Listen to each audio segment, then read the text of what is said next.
欢迎您来到心灵咒语我的频道，我是星际律师和正品医师王丽慧。今天要跟各位分享的是为什么你上健身房养不出肌肉，还有就是如果我们要拯救肌少症的话，单纯只做运动是不够的。所以呢，不能只靠运动，因为呢，我们在肌少症这个定义里面啊，我们就可以看出来，它是一个跟年龄相关的问题。我们说呢，肌肉的流失有时候是因为住院，因为是卧床嘛，没有用到肌肉。那你有一个脚因为骨折打了石膏之后，它被固定住了，所以呢不太能够走，也不太能够用到肌肉，这个就会造成你肌肉的流失。但这一种我们不称为肌少症，只是一个短暂性的一个肌肉的流失。但如果是肌少症这个词的话，它本身连结到的就是跟年龄相关的肌少症，因为你的年龄造成你的体内的肌肉细胞的再生下降，这是第一个。那第二个呢，因为你的年龄越来越高，你的身体里面会分泌一种抑制肌肉生长的东西出来这是没有办法。第三个，你的发炎的状况，因为我们生活在这个环境里面，毒素也很多，然后压力很大，所以我们很容易体内有发炎的状况。那发炎也会抑制你的肌肉细胞的生长，所以也会造成肌少症。那第四个，粒线体的功能变得很差。那么粒线体我们解释一下，它是你每一个细胞里面的小小的发电厂。那前一阵子我们在讲到米酵菌酸的问题的时候，大家应该都有涉猎到一个粒线体的毒素。那米酵菌酸对于粒线体的一个伤害就是呢，它会把粒线体产生的能量呢，把它锁死，不让它运送出去，没有办法得到能量的这些肝脏啊、肾脏啊、脑啊这些很重要的器官就会产生器官的衰竭。现在我们讲呢，当年纪变大的时候，你的粒线体就会衰老，就好像等于这个发电厂是慢慢要退役的。那它产生的能量不足，而且它本身又很衰老，它就没有办法提供你的肌肉能够有力气去运动，所以越来越没有运动，肌纤维就越来越萎缩，慢慢你就肌少症。那这些都是我们的体质因素，所以呢，在体质因素如果没有去改善的时候呢，我们光是做运动，有时候你会觉得好像事倍功半，一直达不到你想要养肌肉的那个效果。那我们现在来看一个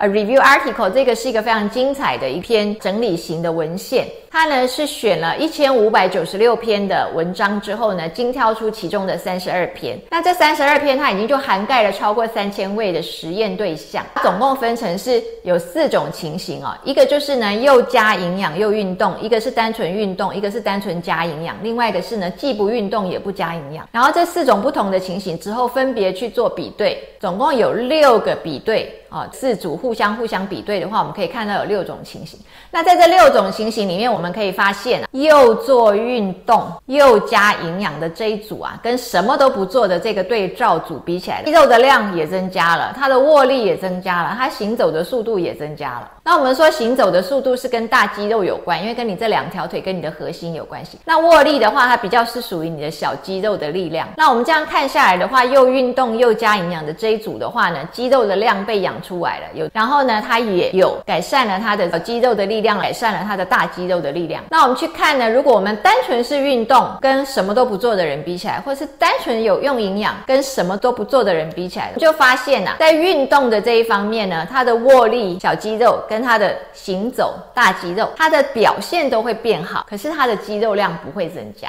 那单纯只有用营养的话，去跟完全都不做的对照组比，它的肌肉量也不会增加。那这是非常有趣的事情你单纯只运动或是单纯只是去加营养下去，都不会使你的肌肉量增加。那么有去运动的话呢，确实它会使你的身体的表现，就是不管你的小肌肉或是你的大肌肉呢，身体的表现都会有改善，可是肌肉量仍然不会增加。那我们刚才讲，如果你单纯只是加营养都不运动的话，肌肉量也不会增加你补充了一大堆的高蛋白，不运动，你的肌肉量也不会增加，反而有可能会增胖。整个这个实验做下来，就是告诉我们，运动确实非常好，会使你的身体表现变好，但是呢，肌肉量却没有养出来。因此呢，我们来看到底这个加营养呢要加什么，让你的肌肉量可以养得出来。那么大家现在最重视的就是这个支链氨基酸，因为我们说支链氨基酸对于增肌非常的有帮助，特别其中最有名的是白氨酸，就是 leucine。那我们就为各位找到了一篇文章呢，它就是特别的研究说 leucine 到底有没有很有效的可以增加你的肌肉量。可是呢，根据他的研究，如果你单纯只摄取了 leucine 白氨酸的话，完全都没有帮助，你的肌肉量什么都养不出来。他就去筛到底呢白氨酸加什么，白氨酸加什么，白氨酸加什么的时候呢，会让你感觉最有效。然后我们现在看到就是呢，白氨酸加上乳清蛋白加上维他命 D， 这是非常的重要。也就是说呢，它在有维他命 D 的这一组找到了有意义的让肌肉增加的一个成果出来。所以我们在补充高蛋白的时候，当然非常重要的是一定要有白氨酸。通常呢，这个配方也都会加乳清蛋白，但重要的是你一定要再配上有维他命 D。那么在这个研究里面，它这个维他命 D 只配上了800个 IU 啊，所以这是非常小量，而且非常容易达到的。但是它这样子就比较能够